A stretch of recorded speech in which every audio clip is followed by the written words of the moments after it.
Good evening, I'm Ted Koppel, and this is Nightline. American troops back home from Grenada.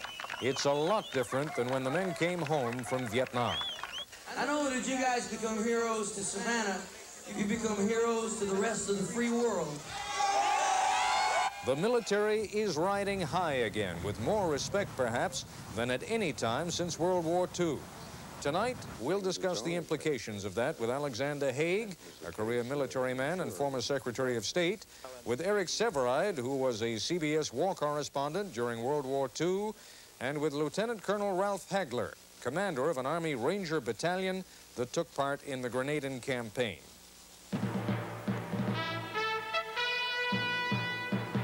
This is ABC News Nightline. Reporting from Washington, Ted Koppel.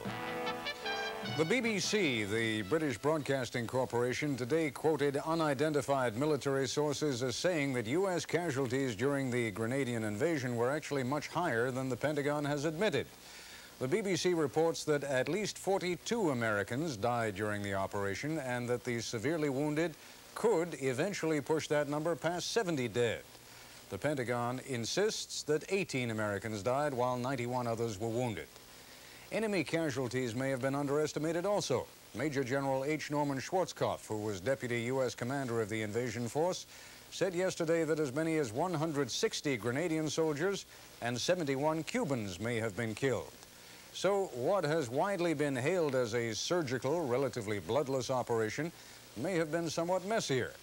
But from a political point of view, and as reflected in popular opinion, there hasn't been a more successful U.S. military operation in many, many years.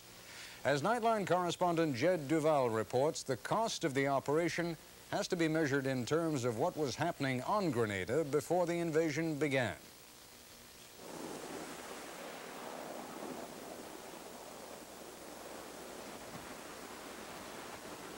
Grenada's madness began here at Old Fort Rupert. Thousands of men and women and school children had climbed the steep hill to the fort, shouting in happy support of the leader they loved, Maurice Bishop, the Prime Minister. Up the hill behind the crowd came soldiers. Shortly after 1 o'clock on Wednesday, October 19th, the soldiers began shooting at the crowd.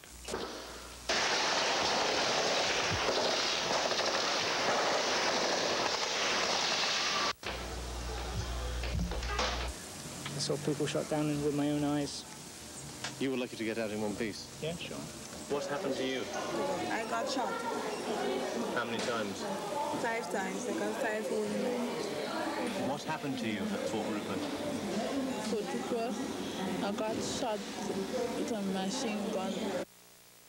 These bricks make up the huge walls of an old fort. And on that Wednesday afternoon, everybody was inside. When the shooting started, in their panic, they made for these walls. And over they came, hundreds of them, scrambling, tripping, falling, sliding. Many of them died coming down these walls. Still, there was a huge crowd in its panic, left behind dozens of these sandals. The crowd came with such force and panic that it simply knocked over this chain-link fence with 3 strands of barbed wire on top, fled down the hill and scattered into the city. Then silence, broken a few minutes later by the shots of a firing squad executing Bishop and a few of those closest to him, including a woman who was the education minister and who was carrying Bishop's child. How many died in those awful minutes? Perhaps 20, perhaps 200. There are no bodies to count. Whoever knows where they are hasn't spoken. Bishop, a popular and practical leader, was a socialist on good terms with Cuba's Fidel Castro. He had lost a power struggle with less compromising communists, hardliners who had but a week to rule.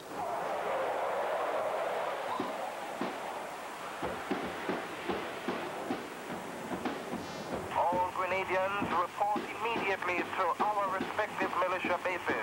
Americans attacked Grenada before dawn, Tuesday, October 25th, 6 days after the bloodshed at Fort Rupert.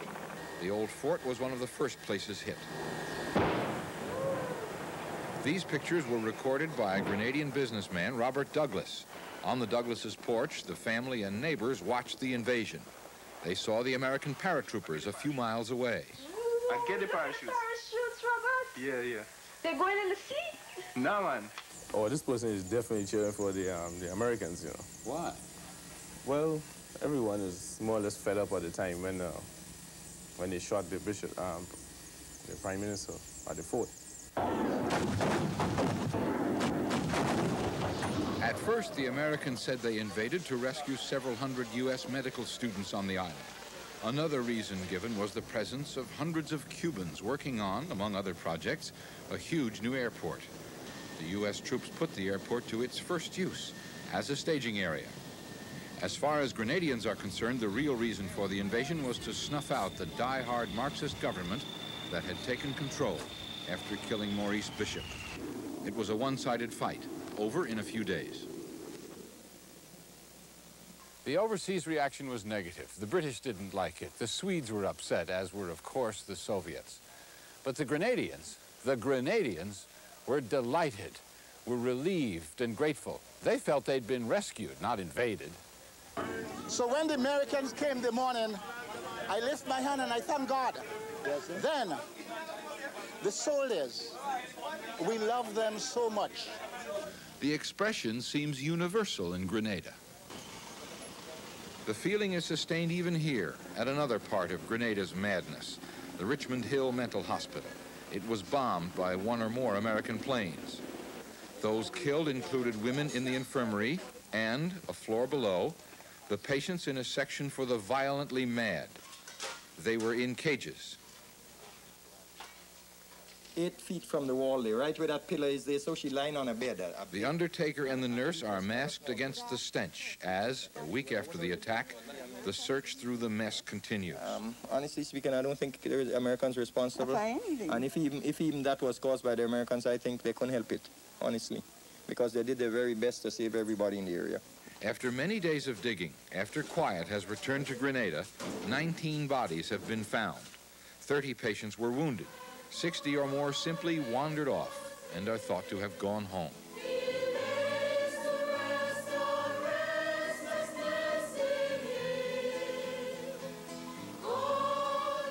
This is the Church of the Blessed Sacrament in a part of Grenada called Grand Anse.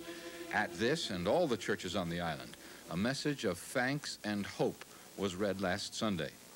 Our gratitude goes out also to all who made this possible by answering the appeal of the Governor General, and particularly to the American and the Caribbean forces who responded to the call for help. As Christians, we must remember that reconciliation and forgiveness is at the heart of Christ's message. It's the aftermath now, and in this time you may pause and look at Grenada, at her hilly loveliness, at her handsome, cheery people. There is a government forming. There will be a search for the missing, the bodies. The madness has subsided, nearly. This is Bernard Cord, and that is his wife, Phyllis. They, and a few others, all in prison, are the people Grenadians blame for that awful day at the fort. The Wednesday, it's called here, the day Prime Minister Bishop and all the others died. There is to be a trial. There may be another firing squad, a hanging perhaps. Yes, Mom, we want them to be executed. I think they should burn them or kill them. Let everybody see him, and of course, take a bite from him for what we have bear from him. There's that much of the madness left.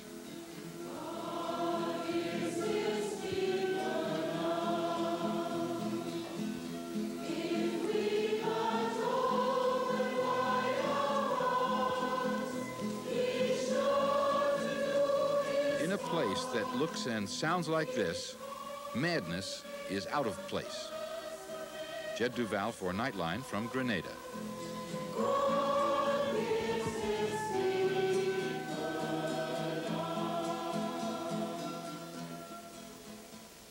When we return, we'll talk with former Secretary of State Alexander Haig and with news commentator Eric Sevareid.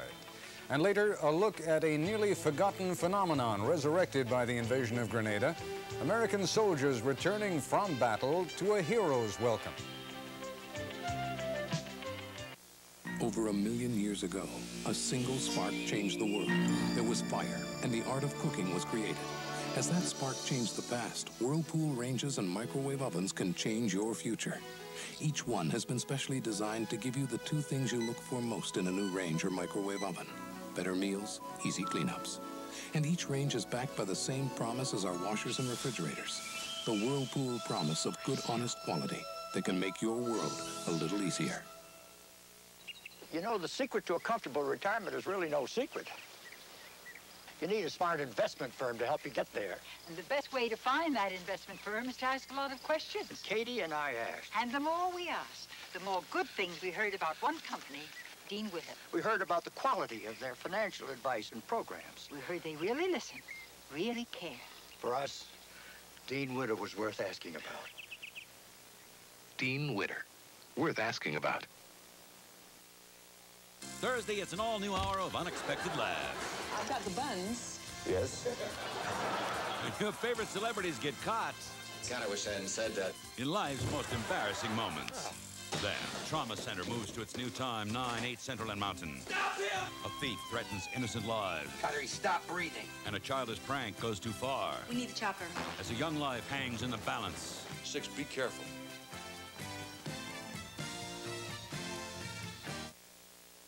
Hi, I'm Bob Mathias, director of the U.S. Olympic National Training Center in Colorado Springs, Colorado. Right now, you can enjoy the beauty and determination that is leading America's Olympic hopefuls to the 1984 Games in Yugoslavia and Los Angeles in this fabulous Olympic engagement calendar. Team up and share their dreams by sending your gift of $25 or more to USOC Olympic Calendar, Colorado Springs, 80950. 1984! Wow!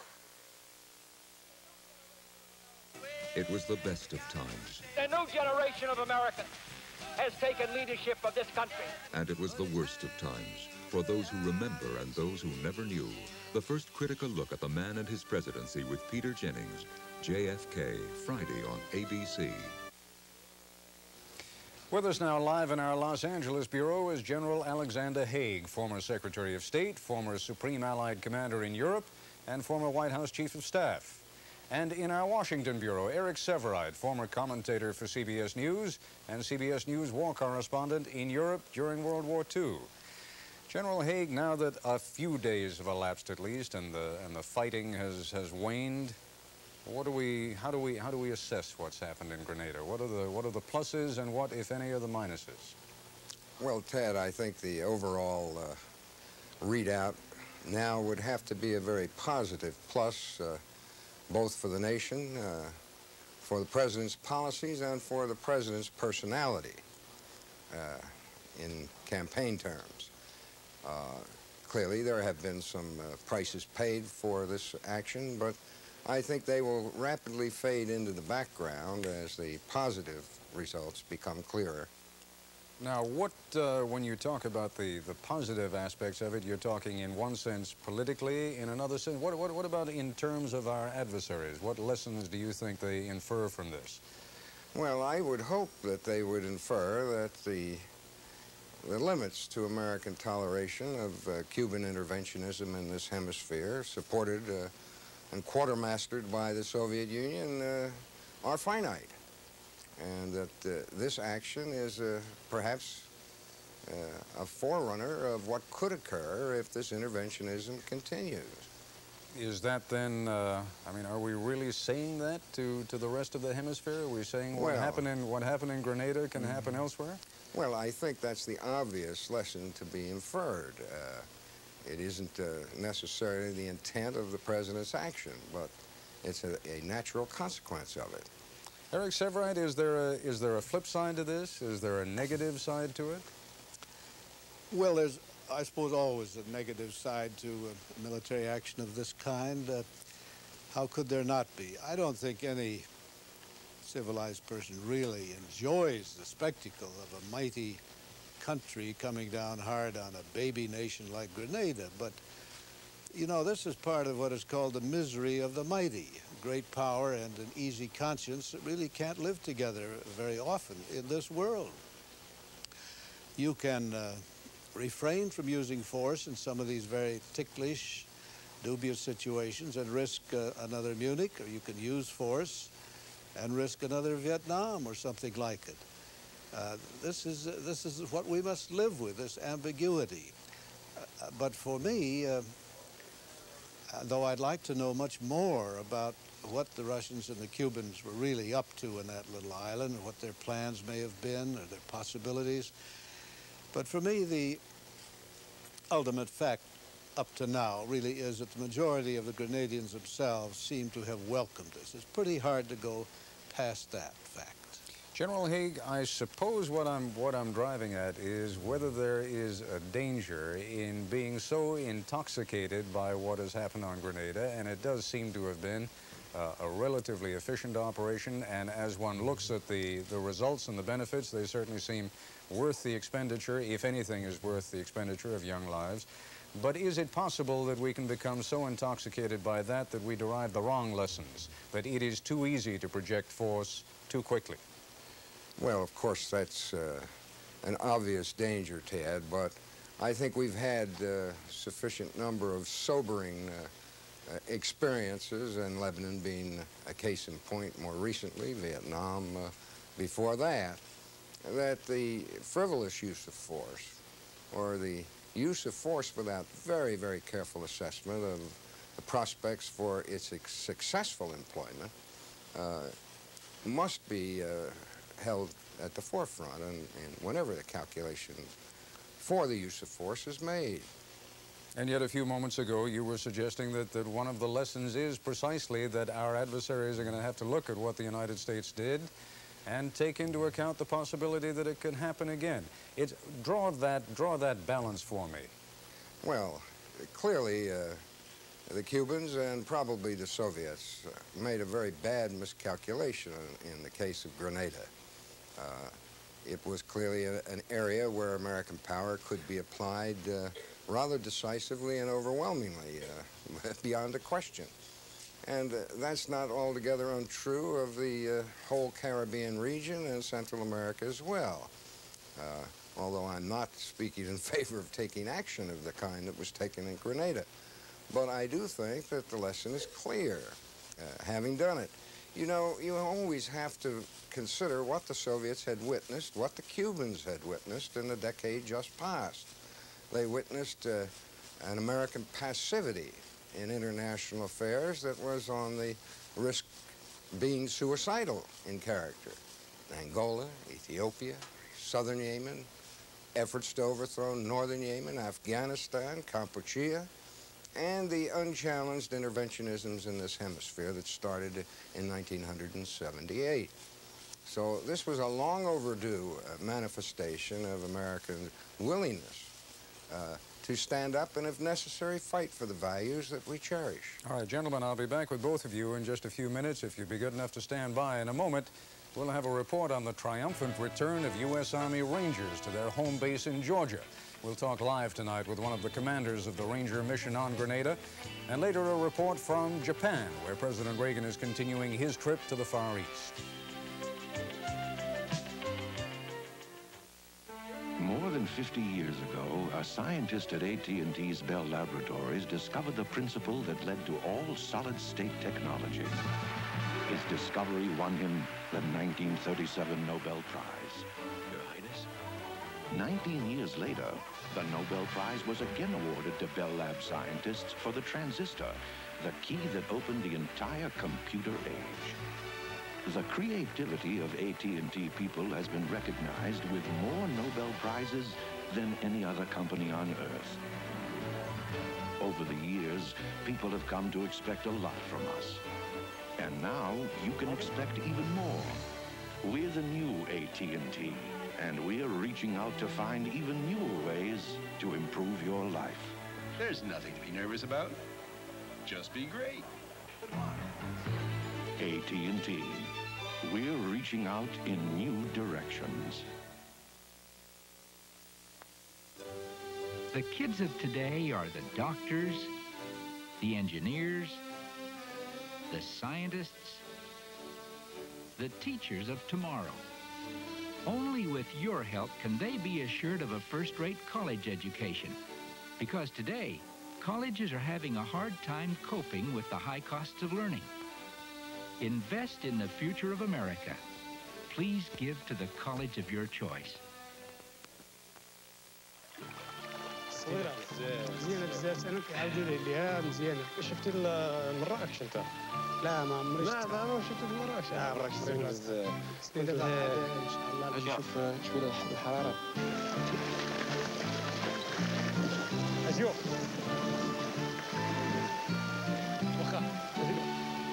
I took my biology degree and put it to work in the Peace Corps. Peace Corps, the toughest job you'll ever love. Starting a new business? SCORE can help. SCORE is the service corps of retired executives. Along with ACE, the active corps of executives, it draws on the experience of more than 11,000 volunteers all across the nation. Anywhere, SCORE provides advice to anyone starting a new business. Its counselors have a working knowledge of management, financing, licensing, even traffic patterns. If you want to launch a new business and need help getting started, get some free advice. Look up SCORE under U.S. Government Small Business Administration. I'm David Hartman. Tomorrow on Good Morning America, how effective are our police and can they control crime? Also, Debbie Reynolds and Joan Collins from Dynasty on Good Morning America.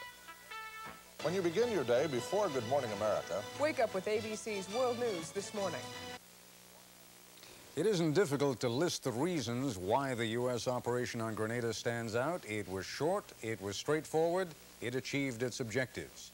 Just how Americans felt about that performance was reflected in the way American troops returning from Grenada were greeted in the United States. Nightline correspondent Bill Redeker has the story.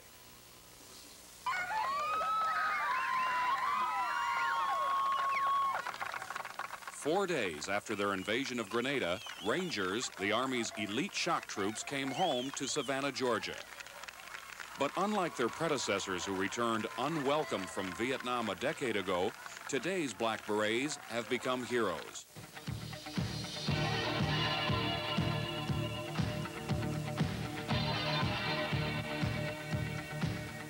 Glorified on local television and welcomed home on a dozen or so billboards, the praises of the 1st Battalion's 75th Rangers are being sung all over town.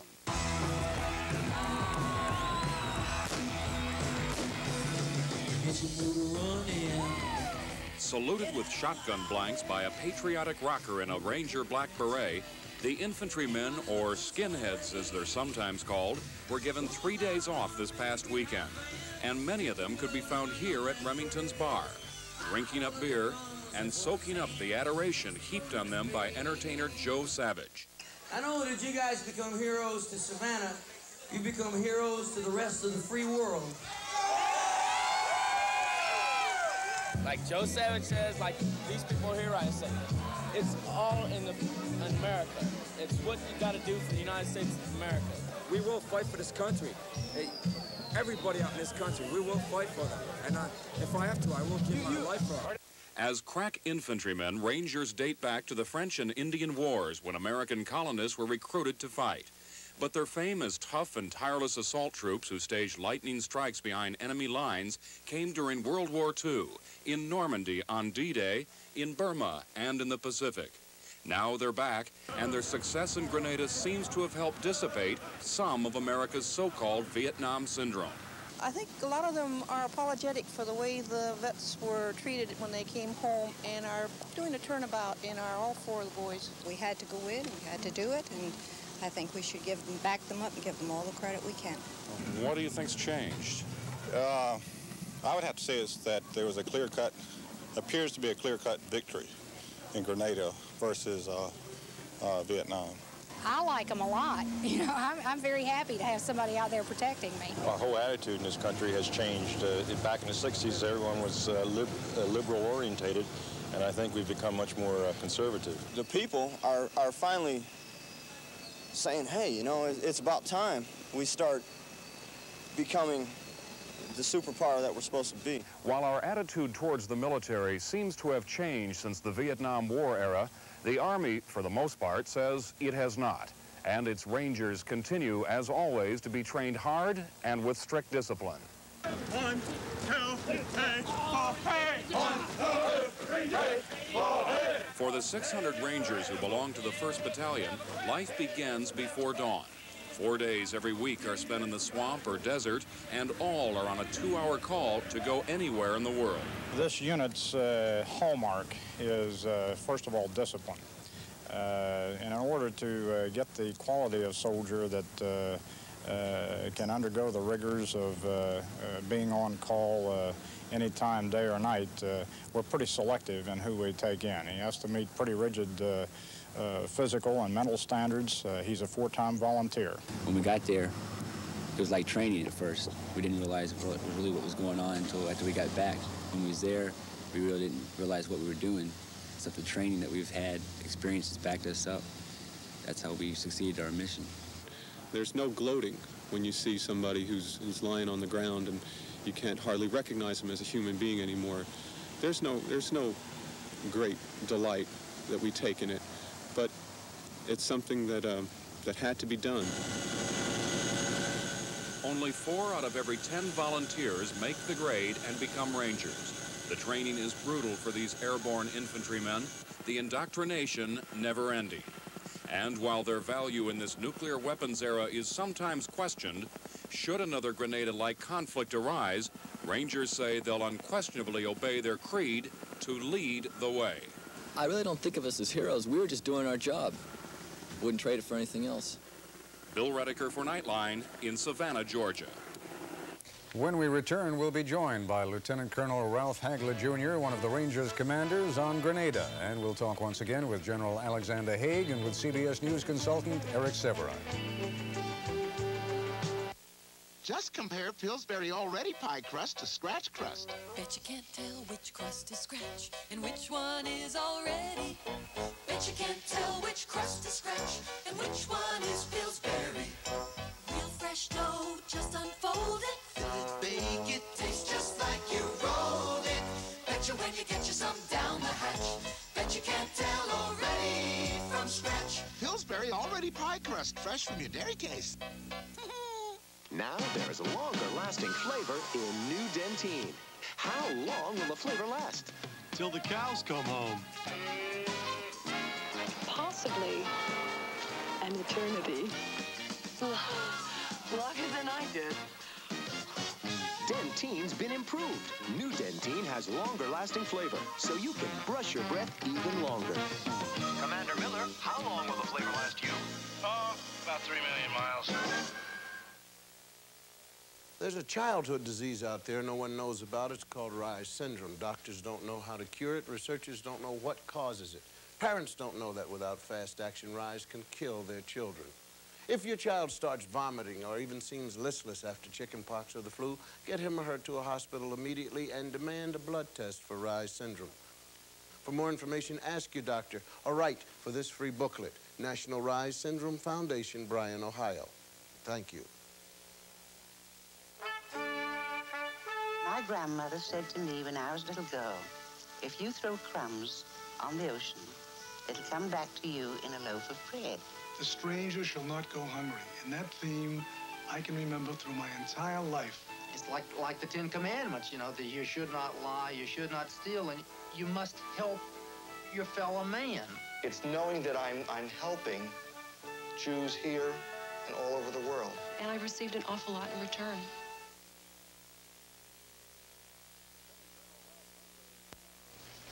Lieutenant Colonel Ralph Hagler is commander of the 2nd Battalion of the 75th Rangers, one of the 2 U.S. Army Ranger battalions that took part in the Grenada operation. He's with us now from our affiliate, KOMO, in Seattle. Colonel, you're a Vietnam veteran? That's correct. Got to be a big difference between coming back from Vietnam and coming back from Grenada. Really no comparison, Ted. Tell me about it. Well, from the time that we actually received the mission on Wednesday the 26th to go in and rescue the 233 students at the Grand Anse campus, which took about 26 minutes from the time the first Rangers were on the ground until the time that we had 233 students rescued and, of course, the Ranger Force back at the Salinas airfield. All you had to do was to be there and see the genuine outpouring of emotion from a bunch of Rangers who are basically the same age as the medical students they rescued.